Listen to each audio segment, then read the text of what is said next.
Jangan lupa subscribe di YouTube channel Metro TV News dan juga nyalakan notifikasinya.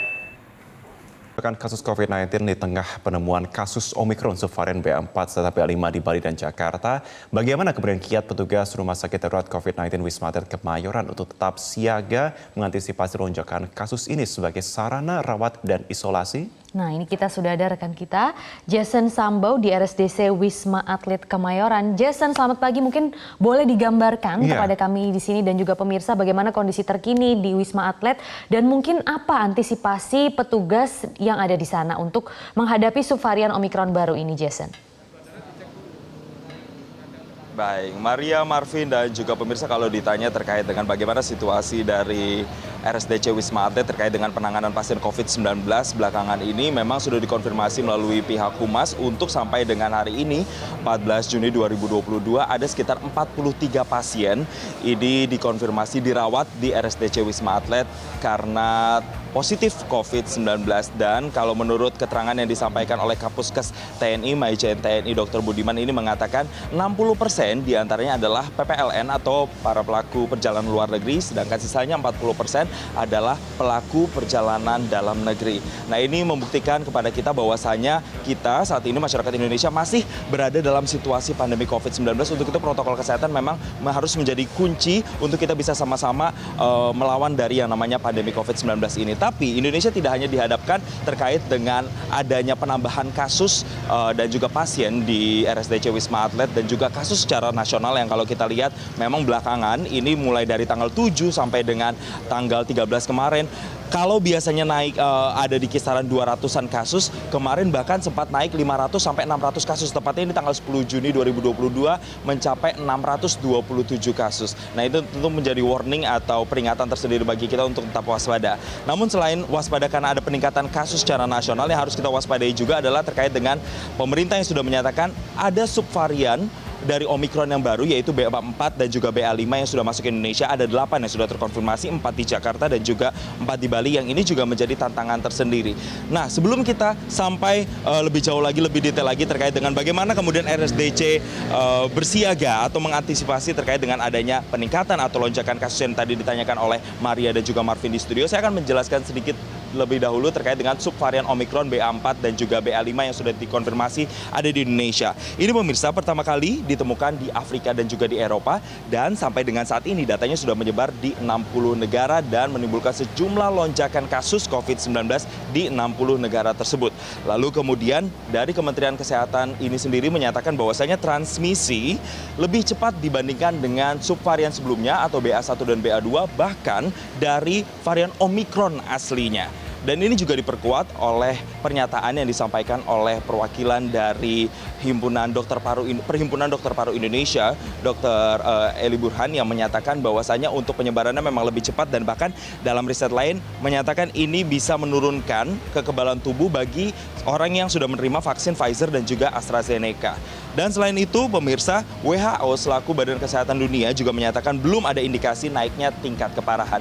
Ini juga senada dengan apa yang disampaikan oleh Menteri Kesehatan Budi Gunadi Sadikin bahwasanya untuk kalau kita bandingkan dengan varian sebelumnya misalnya Delta dan juga Omikron, untuk misalnya tingkat hospitalisasi atau keterisian di rumah sakit ini hanya akan mencapai sepertiganya menurut pengamatan dari Kementerian Kesehatan. Begitu pula dengan angka kematiannya atau mortalitinya ini hanya 1/10 dibandingkan dengan puncak dari varian Delta dan juga Omikron. Kita ke data lainnya juga pemirsa, bagaimana sebenarnya kronologi masuknya subvarian ini ke Indonesia. Yang pertama ini pada tanggal 6 Juni 2022 ada 1 WNI yang terpapar BA4, sementara 3 lainnya ini terpapar BA5 di Bali yang merupakan WNA yang berasal dari Mauritius, Amerika Serikat, dan juga Brazil yang mereka menghadiri satu acara forum internasional yang diselenggarakan di Bali. Dan berikutnya, 4 yang lainnya yang terbaru ini dikonfirmasi pada tanggal 10 Juni yang berasal dari Jakarta atau bisa dibilang adalah local transmission atau transmisi lokal yang hingga saat ini sudah dikonfirmasi artinya ada 8. Dan dari keterangan yang disampaikan, ini 7 diantaranya sudah mendapatkan vaksinasi booster sehingga gejalanya ringan, sementara 1 pasien ini belum mendapatkan vaksinasi booster sehingga mengalami gejala yang sedang.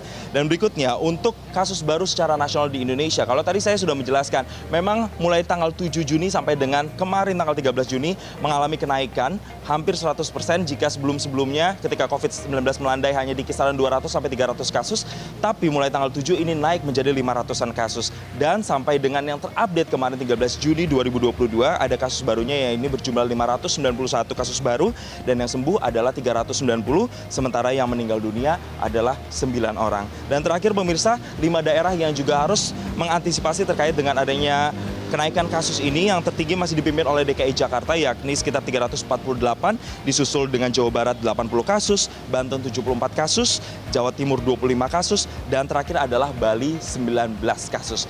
Nah, saya akan kembali ke pertanyaan Maria tadi di awal, lantas bagaimana kemudian upaya dari RSDC Wisma Atlet yang kita tahu sebagai tempat untuk isolasi pasien COVID-19 terutama di ibu kota atau di Jakarta menghadapi adanya kenaikan kasus. Dan saat ini saya sudah bersama dengan Kapuskes TNI, Maijen TNI Dr. Budiman. Selamat pagi, Dr. Budiman. Selamat pagi, Mas. Baik, terima kasih Dr. Budiman telah bergabung bersama kami. Pak, kalau kita lihat kasus nasional ini juga mengalami kenaikan. Mulai dari tanggal 7 tercatat sudah ada di rentang 500-an kasus. Bahkan tanggal 10, 627 kasus. Apa kesiapan atau antisipasi yang akan dilakukan RSDC kalau seandainya ada lonjakan yang lebih tinggi lagi dibandingkan dengan hari-hari ini, Pak? Baik, terima kasih. RSDC Wisma Atlet Kemayoran memang sudah sejak lama dipersiapkan untuk mengatasi hal seperti ini. Kita memang sudah dipersiapkan untuk menghadapi lonjakan pasca libur panjang. Jadi saat ini dari segi kesiapan sarana prasarana kami siap. Jadi saat ini kami memiliki 2 gedung yang di standby-kan dengan jumlah total 3.801 tempat tidur. Kalau digabungkan sebetulnya gedung yang ada di RSDC Wisma Atlet Kemayoran itu jumlahnya 7.394 tempat tidur. Nah, jadi kita sudah siap, akan tetapi saat ini memang tidak ada lonjakan yang terlalu signifikan.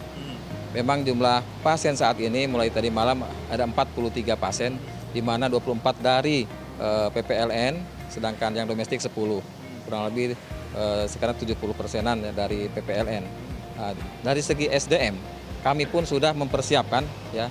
Jadi namanya perhitungan berdasarkan analisa beban kerja. Jadi kami mempersiapkan saat ini dulu antara 50 sampai 100 tempat tidur dengan jumlah personil sesuai dengan hitungan dari masing-masing profesi. Misalkan dokter spesialis tertentu diperlukan berapa, dokter umum berapa, perawatnya berapa, sampai penunjang-penunjang yang lainnya.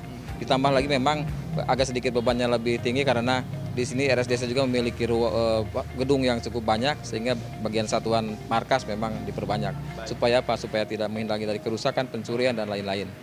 Nah, artinya kalau kita menangkap dari apa yang dikatakan Dr. Budiman ini, bisa dibilang saat ini kondisinya masih terkendali dan RSDC siap untuk kemudian menghadapi adanya kenaikan kasus. Nah, tapi pertanyaan berikutnya, dari 43 yang sudah terkonfirmasi sampai dengan hari ini, Pak, 14 Juni 2022, apakah sudah dilakukan tes whole genome sequencing dan ditemukan adanya yang mengidap subvarian BA4 dan BA5, Pak? Ya, sampai saat ini dari 24 yang datang itu kita lakukan SGTF. SGTF selanjutnya akan kita kirim ke Litbangkes untuk dilakukan whole genome sequencing, ya. Jadi itu memang kita tinggal menunggu hasil dari sana. Nah, tapi saat ini kita melihat mereka itu sebetulnya tidak bergejala.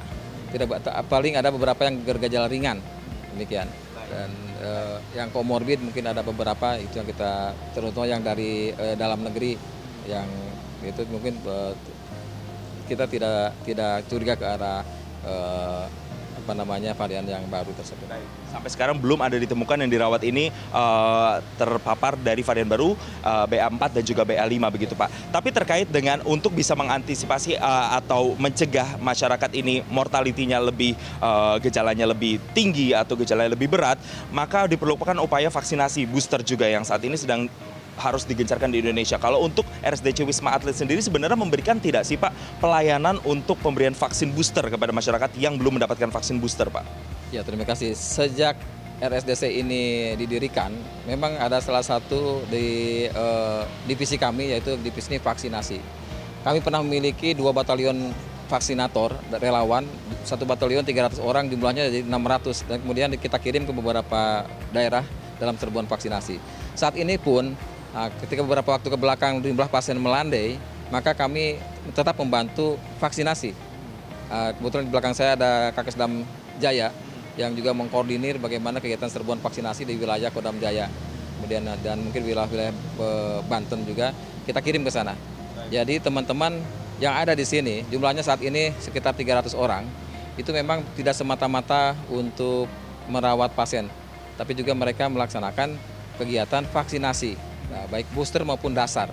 Nah itu mereka setiap hari ditugaskan, kemudian kembali dan lain-lain dilaporkan. Laporkannya terpusat digabungkan kami dari TNI terutama di sini menggabungkannya dengan pelaporan di masing-masing Kodim, kemudian di satuan operasi masing-masing Kodam, kemudian dikompilasi digabungkan di satuan operasi Mabes TNI. Kemudian kami mulai di Kesdam dan juga Puskes TNI juga menganalisis dan melaporkan kepada Panglima. Demikian. Selain upaya untuk bisa mengejar vaksinasi yang dilakukan oleh teman-teman atau relawan yang ada di RSDC Wisma Atlet, kalau dulu di awal-awal pandemi yang juga gencar dilakukan adalah terkait dengan testing dan juga tracing, Pak. Apakah sampai dengan saat ini walaupun kondisinya bisa dibilang melandai jika dibandingkan dengan tahun-tahun sebelumnya, upaya tersebut masih dilakukan, Pak, oleh teman-teman yang ada di RSDC Wisma Atlet? Ya, Pak. Salah satu rumah sakit yang selalu melakukan tracing dan testing adalah RSDC, Pak. Kita bersama dengan Litbangkes dan juga dengan Dinas Kesehatan. Nah, jadi kita ada salah satu unit surveillance kami berkolaborasi sehingga kita bisa menghitung, Pak.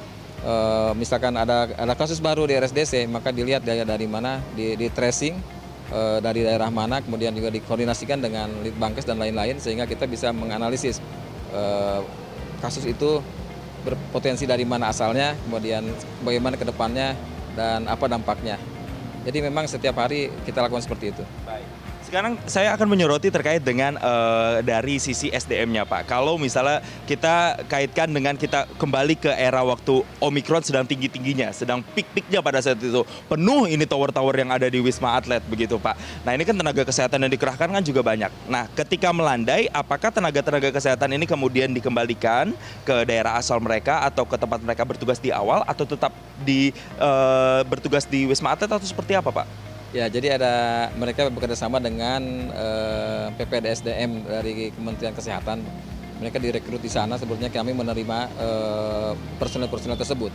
Ada mekanisme mereka untuk mengakhiri tugasnya, misalkan ketika yang ingin kembali ke daerah, ada juga yang mekanisme ingin memperpanjang. Nah itu semua diatur, kemudian juga sehingga keperluannya sebetulnya jumlahnya kami sesuai dengan analisa beban kerja. Misalkan kami memerlukan perawat sekian, kemudian masih ada yang ingin memperpanjang, kita lihat dengan kebutuhan. Dan juga kita nilai juga performa mereka selama bertugas. Jadi ada mekanisme yang bagus-bagus kita pertahankan dan sebagainya.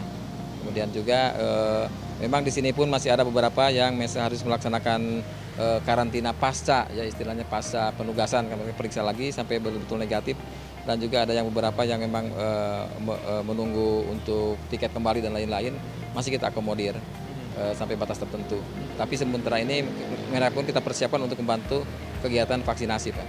Vaksinasi dan juga upaya dari teman-teman merawat pasien-pasien yang saat ini dilakukan itu juga masih terus dilakukan, Pak. Nah, terkait dengan teman-teman dari SDM ini sendiri, Pak, ketika mereka bertugas di sini dan kemudian dengan pasien yang ada, bisa digambarkan nggak, Pak, kepada masyarakat sebenarnya perbandingannya dengan jumlah tenaga kesehatan yang ada sekarang berapa? Pasien yang dirawat sekarang berapa? Apakah itu cukup, Pak?